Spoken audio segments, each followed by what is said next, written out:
All right. Welcome to the first Exchange Commercial Real Estate Market Pulse. This is going to be our bi-weekly market update. I'm Logan Freeman, Managing Director, Managing Broker at Exchange, and I'm thrilled to kick off this series where we're going to be diving deep into the latest trends, listings, transactions, and insights in the commercial real estate sector. This event is designed to keep you informed and engaged with the market's pulse. And that's why we're having it every 2 weeks. So we'll be coming to you live every 2 weeks with fresh updates, valuable information to help you navigate the commercial real estate landscape effectively. All right. Before we dive into today's content, I'd like to introduce you to our fantastic team. So give me 1 second while I pull up everybody here. Okay. All right. Excellent. How are we doing today, everybody? Doing great. Doing great. Feeling pretty excited for this first one, too. Fantastic. Fantastic. So we got 3 of our team members here today. Katie Cobb, who is everything brokerage operations. Micah Beebe, our multifamily broker and specialist. And then Nathan Roberts, our investment sales on the multi-tenant retail, flex industrial, and office side. We have a few folks here that weren't able to join us today. And so I want to just make sure that everyone knows the full team. Max is on vacation over, I don't even know where Max is. Katie, Micah, where's Max at in the world today? He's in Scotland, Ireland, and England. All right. I was just going with Europe. So you actually nailed it a little bit more there. There you go. So he's enjoying the sights. Yeah, he's having a great trip. A long ways away. And then we have Chad Kagi, who really does a lot of brokerage with the healthcare sector. And then Nick Morales, who's working with business owners on sale leasebacks, understanding if they should lease, if they should buy, and working on the capital market side of our business. So this is our team. We're very excited to be here and serve everybody's commercial real estate needs in the Kansas City area. All right. So one thing I wanted to talk about, just generally speaking first, is multifamily. So Micah, I'm going to pull you up here and I'm going to take everybody off and I'm going to figure out how to do that. Bear with us. By the way, I forgot my housekeeping items. If you do have any comments or questions or any feedback, please drop that into the comments sector. We will be watching that and covering that. Okay. Let me get this set up correctly. There we go. So we're looking at here the market report for the multifamily sector in Kansas City, really year to date. Okay. So thinking about what has happened in 2024, right? And some key highlights here definitely stand out to me, right? And I think that I'm posting on LinkedIn on a regular basis, specifically around Kansas City, and saw some great reports that Mike and I will talk through here shortly. But one key factor to take a look at is the annual rent growth. We're sitting at 3.1%. And in Real Page's latest report, they had Kansas City as the number 1 market, month over month, 3.8% year rent growth. Micah, why do you think that's happening in the multifamily sector in Kansas City? Yeah, well, Logan, I think there's a lot of things that are happening that are really positive in the Kansas City market. I mean, we have so many big projects that are going on. We've got the Panasonic battery factory out in DeSoto, Kansas. You've got Google that's making a huge investment, building 6 different data centers. You've got Meta that's building their data center. That one is already vertical. And so there's a lot of excitement. Then we have the women's soccer stadium north of downtown. And so, I mean, there's just a lot of really exciting projects that are bringing in a lot of jobs. And so we're continuing to see that unemployment rate stay low. We're seeing that job growth. And so you're seeing that we're having that continual rent growth, positive rent growth. We're also not seeing, like, for example, in the Sun Belt region, we saw a lot of new construction come online over the next 12 months, or over the last 12 months, and over the next 12 to 24 months, we're going to see even more. And so you have a lot of property owners that have been really struggling to fill up their property. And so they've had to give a lot of additional concessions. And so that's why you've Yeah. seen negative rent growth. And that's one of the things that I talked about on LinkedIn is that it's really difficult to get an accurate picture of what's going on in the multifamily space by looking at the really broad picture across the country. And Yeah. it really is getting on that granular level and going market by market, because you can't do that saying, well, this is the average across the country. You need to look at what market in particular, what region, and then drill down into what is the city doing that you're looking at. Where are you wanting to invest, and what does that look like? And so if you're an investor out of, say, Florida, Kansas City's dramatically different than what's going on in Florida right now. Mm-hmm. So you're not seeing the same kind of metrics take place there. Yeah, that makes a lot of sense, and I appreciate that. A couple other key highlights here to take a look at is the vacancy rate hanging up around 8% here in Kansas City. If you're wondering what the market rent is here in Kansas City for a multifamily asset, it's about $12.98. We have 4,700 plus units delivered over the last 12 months. And absorption and demand is one thing that I'd like to key in on next, Micah. So let's go to our next slide here. This is going to overview Q2 and the sales volume that happened, because we all know that it's been a tough space to be in with commercial real estate in regards to getting transactions done. It's just been really hard. And we're going to talk about some of those macroeconomic factors in regards to why in later slides here for the market pulse. But in Kansas City, about $100,000 a door was this at the average sales price. We had right around $88 million of volume closed in Q2. But Micah, I do have a question, and you spoke about the jobs being created, which is obviously going to be a big factor in regards to getting absorption and demand. But what do you think the current demand for multifamily housing in Kansas City is, and how has that changed just over the past year or two? Yeah, I mean, I think there's, look, people always need a place to live, you know? I mean, we hear that a lot around the multifamily space, and it really is true. I mean, people always need a place to live. And I think that people are also drawn towards the really nice amenities. I might be getting ahead of myself a little bit. And I think that's another thing that we're going to cover is what tenants are really attracted to, and different amenities that owners can have in their properties that people really like. But I think that, you know, there's going to be a continual demand, and plus, when you have a community that has continued job growth, you're going to see a continual demand for housing.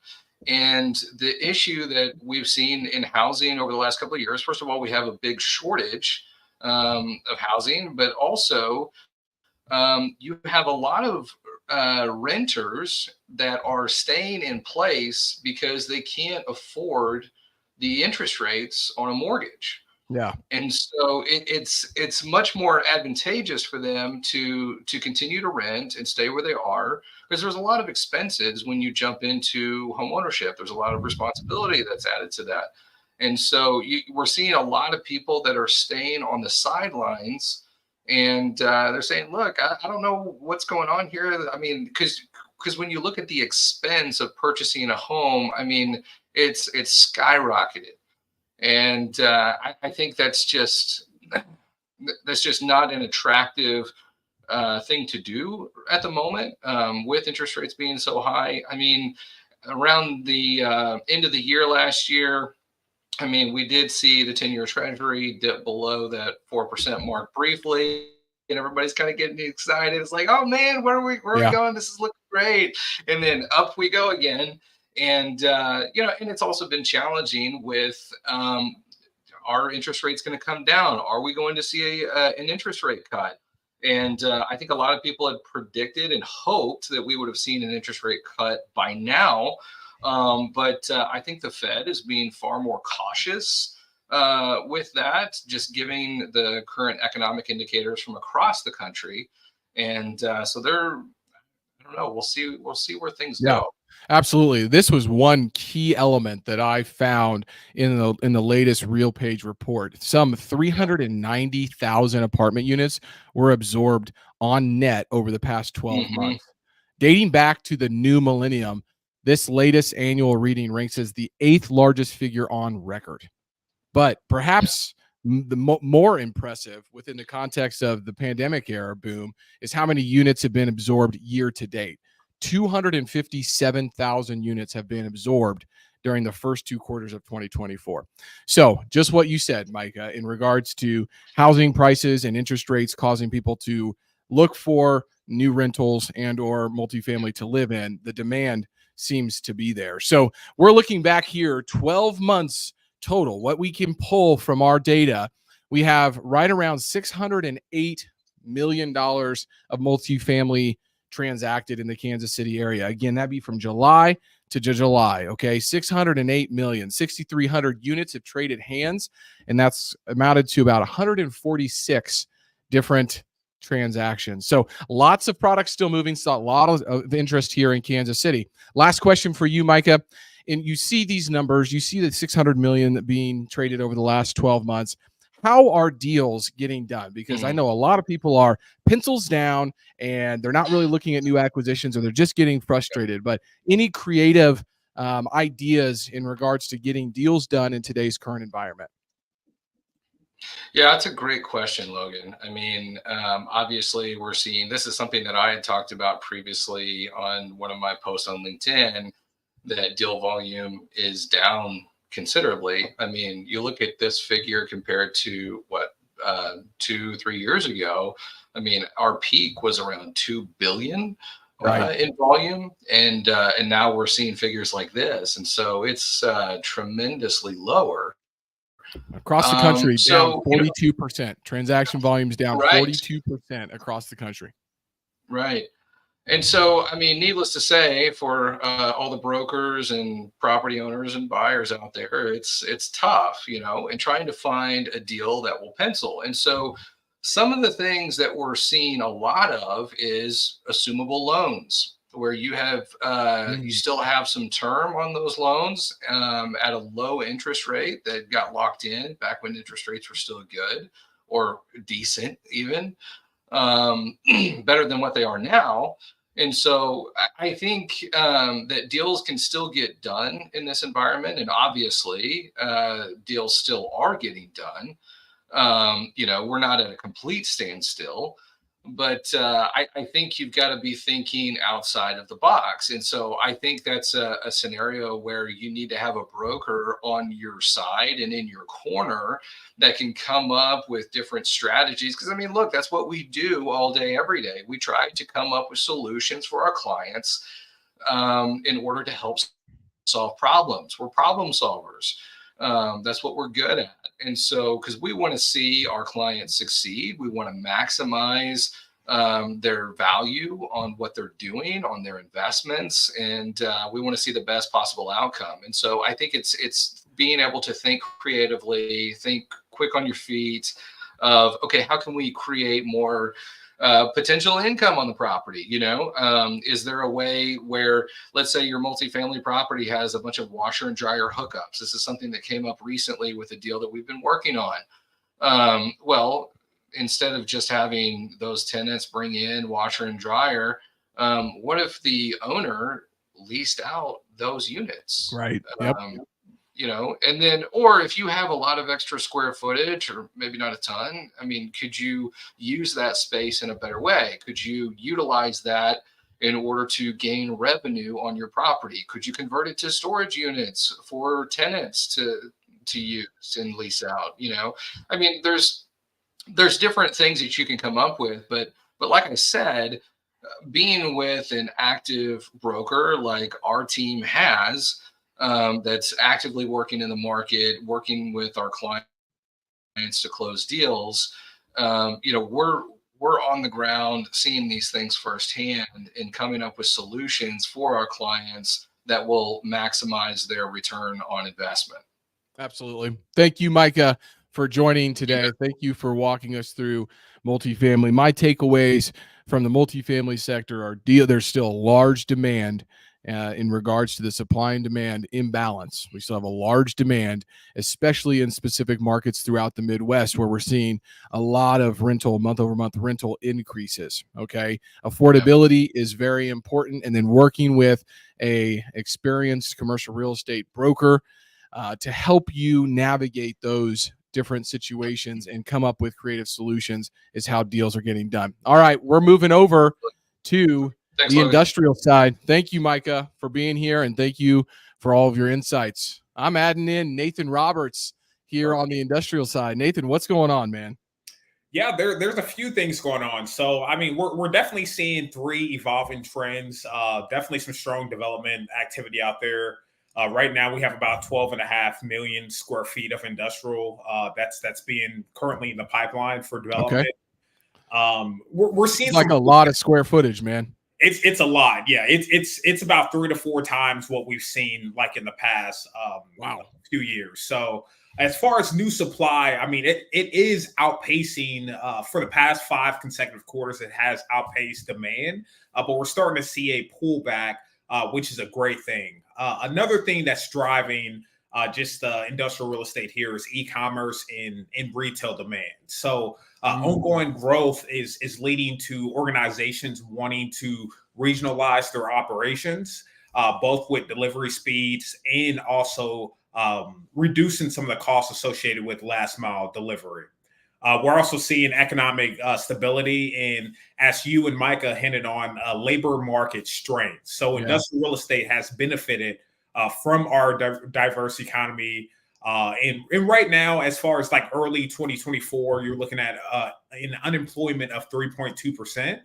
Compared to 4% over the past 10 years. Yeah, those are great markers, right? I mean, industrial is a big asset class and seems to be in favor with a lot of investors. But inside of, industrial, walk us through where you're seeing kind of the most demand, right? Is it still the 500,000 to 1 million square foot industrial buildings, or is it, because of the onshoring that's going on in the United States and people bringing back their manufacturing to control their supply chain, are they looking for that 10 to 20,000 square foot flex space that can house the office staff and the manufacturing or the warehousing space in the back? Like, what are you seeing from a demand side? Yeah, so from a demand side, I'm seeing it's mostly going to be with the smaller flex office space. So as you hinted at, a few thousand square feet up to about 10, 20,000 at the max. As far as the sublet space that has came on the market within the past year, majority of that has been in that 100,000 or 50 to about 100,000 square foot range. So the most demand right now is for those smaller footprints at this point. Yeah, makes a lot of sense. All right, let's move on to our next slide. So $48 million in Q2 of closed volume, right around $111 of average per square foot basis. I would imagine there's a lot of new development that had been delivered and sold, and that's pushing that price up quite a bit. But 32 transactions in Q2. Our 12-month sales figure for the industrial side, 226 transactions closed the last 12 months. If my math is right, that's almost 12 per month from July to a July. That's a lot of activity going on in the industrial side. $622 million. I think that eclipses the multifamily space. And so, again, I would say if there was $6.7 million or 6.7 million square feet of industrial sold, we had a lot of that new delivery coming online. But it looks to me that there's still a big demand from an investor standpoint on the industrial side. Is that correct, Nathan? That is correct. Yeah, we're on the same page there. Yeah. So I think that industrial is an interesting spot. Kansas City, logistically, I believe you can get to anywhere in the country by vehicle in 2 days in the United States from Kansas City. We have really a large amount of rail here. We have a lot of transportation and logistics, and we have the Missouri River here also. So it is happening. Logistics is happening in Kansas City. Industrial is definitely a hot spot to be in. Now, within that, there's obviously a lot of different subsets of industrial. And one of my favorites right now is that flex industrial space, because in regards to new development of these, the supply that Nathan had talked about, very few of those are going to have spaces that are 10, 20,000 square feet, right? And so it's going to be a lot larger of those spaces. So be curious to watch. One trend to potentially watch is if developers start to subdivide those spaces into smaller spaces so they can attract some tenants. All right, moving on to retail. All right, so retail, man, tell me how you would describe the current state of the retail real estate landscape and market in Kansas City. Yeah, so this is going to be driven by three factors. So high demand for prime retail stores or locations, right sizing and expansion, and landlord concessions. So when it comes to the demand, a lot of retailers are wanting to seek high traffic corridors with strong co-tenancies on main corridors. This is driving up pricing across the board. As far as right sizing and expansions, like a few of the things I mentioned, they're wanting to be within a building with some sort of synergy between the other commercial tenants that are there. A lot of them are actually flocking towards new development. So, for example, Strang Hall, that's more of like a food hall. They're flocking more towards those new developments. They've opened a few locations over the past 24 months. As far as landlord concessions go, you're starting to see some pullback with the amount of tenant improvements that landlords are actually offering because there is so much demand for their space. They're instead flocking towards more free rent for tenants instead of coming out of pocket with such a large capital expense there. Okay. Yeah.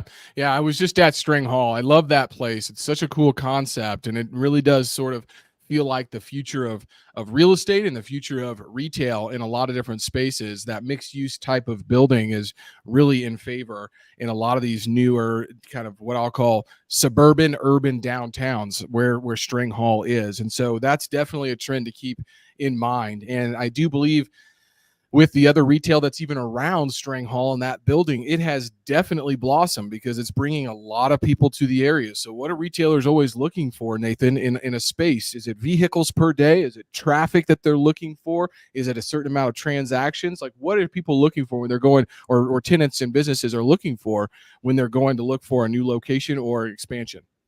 Yeah, I would say really it's two things. It's going to be that foot traffic that they're getting, and from the consumer side, they're really looking for experiential retail. So that would be things like having a rooftop bar, food halls, like we just mentioned, some sort of live music venue.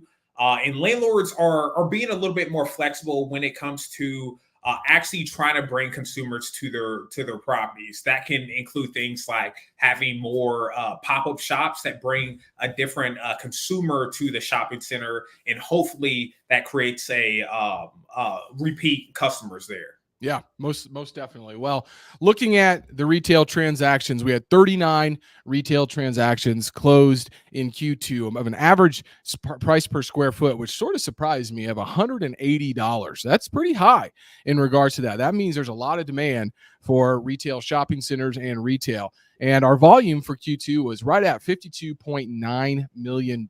Looking back, for our last 12-month sales volume, retail has been a hot spot. Look at this, $698 million worth of volume in the retail, 422 transactions in the last 12 months, and 4.7 total square foot, 4.7 million square feet. I mean, that is enormous. I mean, if I go back to our industrial, that's only about 2 million square feet below the industrial side, which just seems to me, but the transactions obviously a lot more because they're smaller buildings. But man, that really stood out to me that retail is a hot spot. And if you're owning commercial real estate and retail right now, it could be a really good opportunity to evaluate with a broker like Nathan to get an idea of what the value might be. And we're doing that for a lot of owners right now. But Nathan, what stood out to you here, man? I mean, that seems pretty wild to me that 422 deals were sold over the last 12 months. Yeah.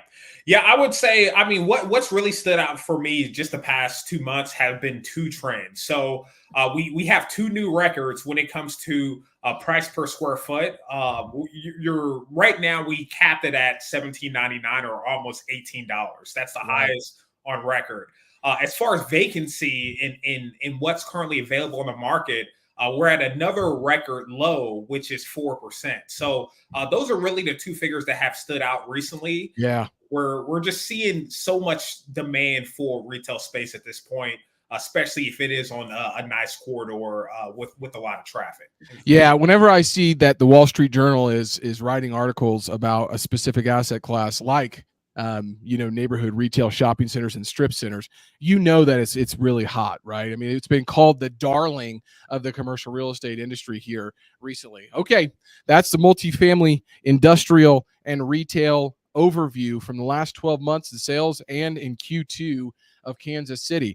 One thing I would like to talk about, Nathan, is any forecast that you have in regards to industrial and retail, any trends or forecasts to be watching out for from an investor standpoint or a landlord standpoint?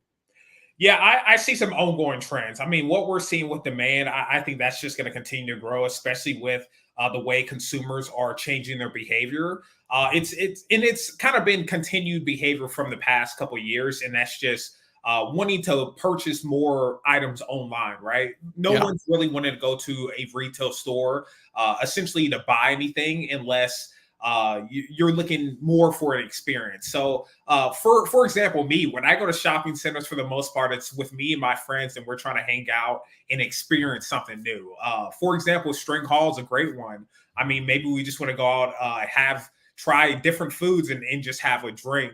That's more what I'm seeing consumer drivers is probably going towards going forward, and that's kind of how it's been the past couple of years. Right on, man. Thank you for that. All right, I'm pulling up everybody now, and we're going to have a nice roundtable discussion around the macroeconomic factors impacting commercial real estate. So I've picked out 10 different factors. We're not going to cover every single one, but let's talk about the top ones on everybody's mind, which has to be interest rates. Now, I don't need any prognostication of where we think interest rates are going, because we could be here for hours on end talking about that alone. And I have a little bit of data to support maybe one thesis here recently that has happened. And we'll showcase that here in a second. But, obviously interest rates have a profound impact on borrowing costs and on mortgage rates. So when interest rates are low, borrowing becomes cheaper. That can drive up property values as more investors enter the market. Conversely, when interest rates rise, like they have in the last 2 years, borrowing costs increase. So that potentially can lead to a decrease in property values as fewer investors can afford higher financing costs on the interest rates. But I want to talk with the team here, and any trends or ideas or conversations that we have had recently with buyers and or landlords around interest rates, and how are you overcoming maybe some of those objections on the conversations that we're having? Micah, I'll send it over to you. Yeah, I think that's an interesting conversation with when we start getting into interest rates and where they are right now. And I think the message should be that, I mean, we can sit around and we can wait for the market to shift and change, and so we can try to ride a wave in the right direction. But I think you gotta find opportunity where it's at. And I think that no matter how difficult the climate is, there's always a deal to be had, and there's always opportunity. And so I kind of take the more optimistic viewpoint on this topic, because I think there's always a way to get a deal done, and there's always opportunity to be had. I think that making sure that you have a long-term vision for your property and the strategy is extremely important, right? I mean, in the single-family home space, a lot of people will say, marry the property and date the rate, right? And I don't say that in the commercial real estate space, because it does need to make sense from an investment standpoint, and we're not talking about where we're living on a regular basis. So there's a little more emotion on the where you're living, and you need to live somewhere, right?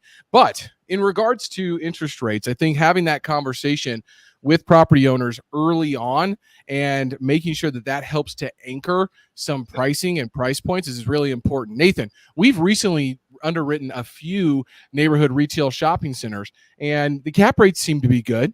The NOI seem to be good, but man, it's really hard to make those deals work because of the interest rate. So talk us through what's going on the retail and industrial side on some of these deals that the interest rates are really kind of prohibitive in making these deals actually pencil. Yeah, I would say the biggest thing with the interest rate is it's really limiting some of those financial metrics that you're targeting. From the investor perspective, I mean, interest rates are definitely relevant, but it really depends on if that investment hits your key financial metrics. And those three are typically going to be your internal rate of return, your cash on cash return, and your equity multiple. So, I mean, if you're not hitting returns, then that can kind of be a hindrance for what's actually transacting, and that's kind of what we've seen probably the past 12 months with the amount of activity we've had. Yeah, look, I mean, when interest rates are high, it is a good time to purchase because potentially there's less demand for that asset type. And so you always have to be thinking long term in regards to your basis. What per square foot basis are you at, and what per door are you at? And that's going to drive a lot of those long term decisions. Katie, I'd love to ask you about government policies. I'm joking. No. I was gonna be like, come on. Can I have a different one? I give Katie the hardest one. No, I'm really joking. But you are in the know with the kind of happenings around the city, and you're up in the Northland, and I mean, lots of economic growth going on in the Northland around the river, going down south where I'm at. I mean, east, southwest, going out west to where Mike is at. I mean, it just seems to me that everywhere you look, there's economic growth. But what are you seeing in regards to when you're going out shopping? Are people showing up to shopping centers? Are the office building parking lots full? What are your thoughts on economic growth in Kansas City right now?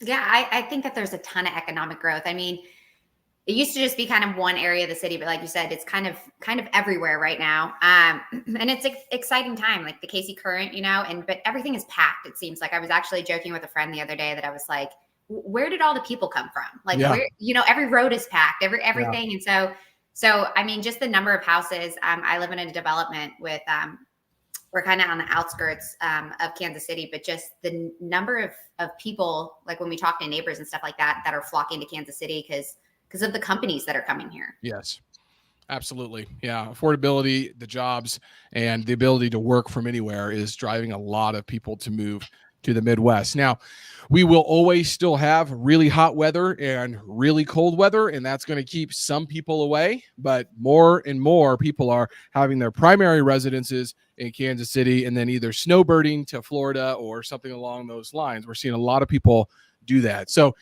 there's a lot of different macroeconomic factors, that impact commercial real estate. I mean, inflation, we can talk about inflation. It's a pretty touchy subject. I'm not going to really get into that. We've already talked a lot about supply and demand. But there is one more topic that I kind of wanted to talk about, and that is demographic trends. Because when we talk to investors, it seems like we always have this conversation around, well, what is the median household income? And, how many people are moving? Is the city growing? Is this area growing, right? So in regards to demographic trends for your each specific asset classes, what are you having conversations around with investors on demos right now? Nathan, let's start with you, man. I mean, when you're thinking about industrial, you're thinking about retail for an investor around demographics, like what is those top trends and or factors that people are asking about?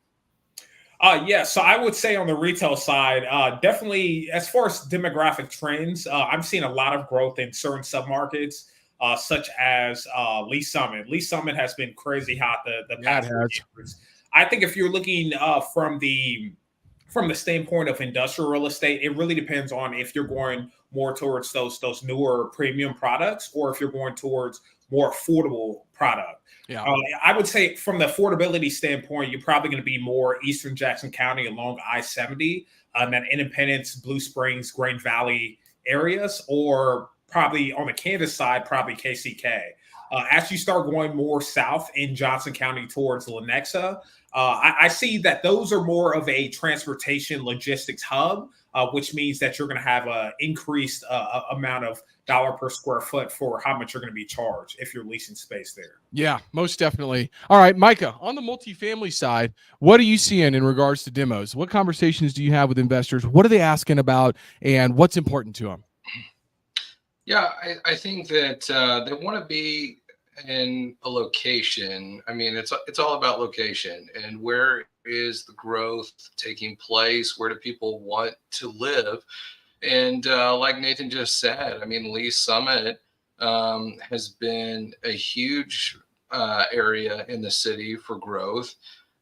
We've seen a lot of new Class A products that's been built over the last couple of years and is currently being built.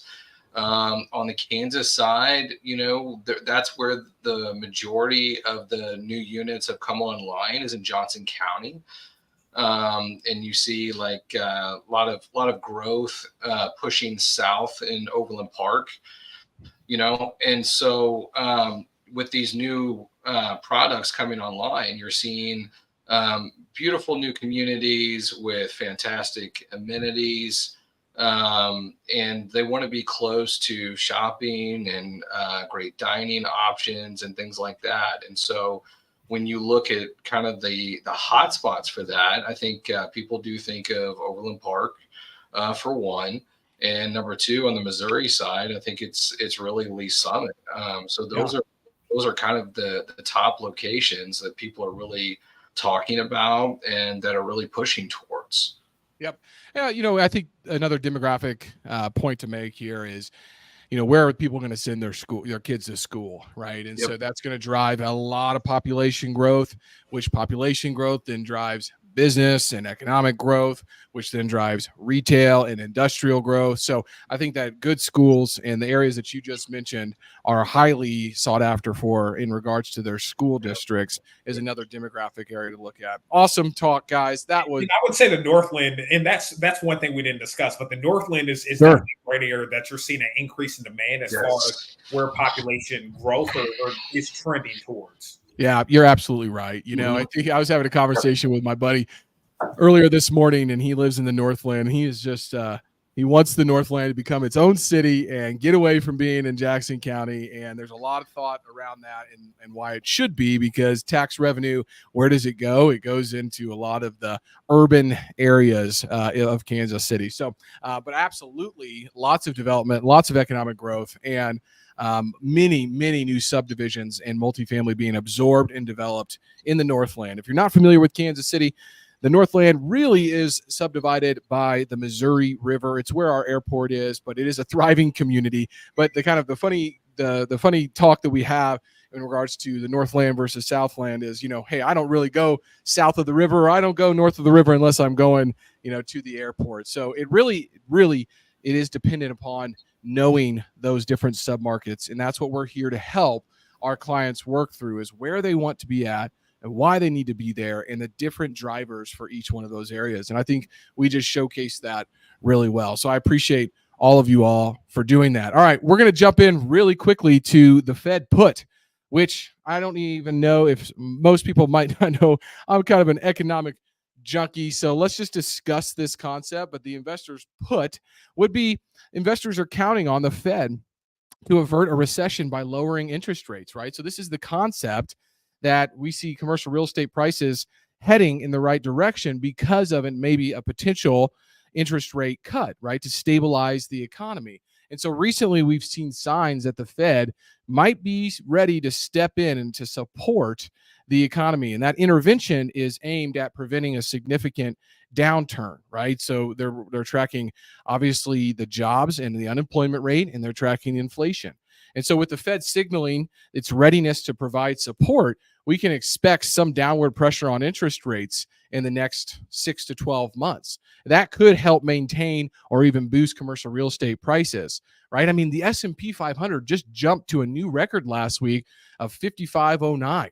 And that was because of better than expected Tesla vehicle deliveries. I mean, the stock market is at all-time highs. And that's one thing that we're always tracking. Again, we're not economic forecasters, and anyone who says that they know exactly where interest rates are going, you should probably head in the opposite direction, because the last 24 to 36 months have blown everybody's expectations out of the water. But it is something to keep an eye on as an investor. I know many times we have conversations around that. Green Street Property Price Index, it's tracking where commercial real estate prices are. And I want to key in on this specific area right here, this dip, because that is the March, April, May, June dip of 2020, where we went down significantly. And that was a huge valley in regards to commercial real estate. It bottomed out right around 120 on this index. Then we saw the Fed step in, and we saw them lower interest rates extremely fast and at a big rate, which then really juiced up commercial real estate pricing. Ever since the Fed has started their quantitative tightening and their interest rate increases, we've seen the commercial real estate prices start to dip back down. And we're in an interesting period now, because we're only about 3.6 basis points above the lowest of the low. But what's different? Well, we've talked about what's different. Inflation is different. Interest rates are different. And the real estate environment is different. But we have seen over the last 12 months, or really 6 to 12 months, starting to trend back upward, which is a really interesting space to be in regards to commercial real estate. So this is data that is widely available. It's the Green Street Commercial Property Price Index. You can Google this. You can see it where it's been at in different years in different sectors, down to the month, down to the week. I love keeping track of this, and they do a really good job of tracking commercial real estate prices. So just something to keep in mind in regards to where pricing may go. And we might have more deep dive conversation around one of my favorite topics, which is the 18.6-year real estate cycle, in future episodes of this. Now, Katie, I'm going to bring you up. Micah, I'm going to bring you up. Nathan, you are all now up on the panel here. So let's talk about some of these Kansas City notable developments. Micah, you've already talked about the Panasonic $4 billion electric car plant, right, to create batteries. It's a massive, massive project that's happening out in DeSoto, Kansas. So what are you seeing in regards to Western Kansas City, Olathe, DeSoto, anything specifically around those areas that investors should keep their eyes on the ball? Because when this was announced, I had my phone ringing off the hook of people saying, "Hey, did you see what was going on? You see what was going on?" Yeah, I was like, yeah, I knew it was coming way before it got reported. But what can we do to make make some good investments around the area? What do you think about the Panasonic battery plant? Well, I think it's going to be really, really fantastic, and like I said, it's going to bring in thousands of jobs, which is 4,000 jobs. Yeah, 4,000 jobs. I was actually at one of the luncheons for, it was either the downtown council or something like that, and one of the heads of Panasonic had come in and was talking about the project, talking about all the jobs that they're going to bring in, and a chunk of these jobs are going to be engineering jobs. And then, but the majority of them are going to be just regular workers, and how they're going to provide the training necessary. So you don't even necessarily need a whole lot of skills going into this. They will train you up for this job. And what that means for the area is that local workers can draw in. So that means that, we're not going to have a massive influx of people from outside of the Kansas City area. We're going to have a lot of local people right here who can jump right in and have a job, which is great for the local economy. And we talked a lot about how this is going to have ripple effects across our region, across the Kansas City area. And so it's not just, well, that's just a Kansas thing, those are Kansas jobs. No, this is going to have an impact across our area, and we're going to see a lot of growth and economic impact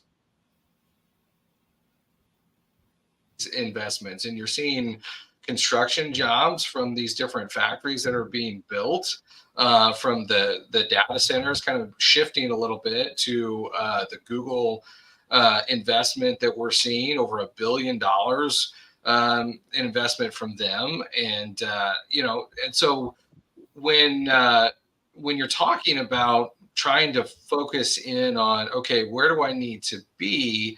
I mean, if you're looking really intensely at a specific location on where these developments are taking place, I think what we're going to start seeing, and we have started seeing, is developers are coming in and they're starting to put different things in close proximity to this, and so Yes. the Panasonic plant is going in DeSoto. And so you've got people that are looking at that corridor along the interstate there, and they're trying to figure out, okay, where can we develop next? What can we put in here? What kind of multifamily properties can we put in here? What kind of retail properties can we put in here to capitalize on this? Absolutely. Yep. Some cool things happening up in the Northland as well, with Meta putting in an $800 million infrastructure and data center there. Katie, what else is going on in the Northland? Because I know there's many, many other ones happening around MCI and the airport. Obviously, we didn't even talk about our new airport here in Kansas City, which is definitely revolutionized and given everybody a better first impression when they come to the KC area. But anything in regards to the Northland that you're seeing that we haven't really impacted or highlighted here? Yeah, we talked about Meta obviously up here, but maybe not even so much in the Northland, but along where XChangeCRE, along the river there, that we didn't touch on here, just the amount of development that's down there. And they talked about that outdoor arena, and just there's so much development down there. It used to just kind of be a quaint little park, and I think that's interesting. And then the other thing, obviously, Barbie is wearing a Chiefs jersey, but I mean, the debate in Kansas City is where the Royals and the Chiefs will ultimately end up. So that's another big thing of kind of figuring out where in Kansas City that's going to happen. Absolutely. Nathan, I look at this screen and I can just see all of the big names investing in this area. But what impact when these big companies come in? For example, when Tesla moved their headquarters to, I believe, Austin, Texas, right?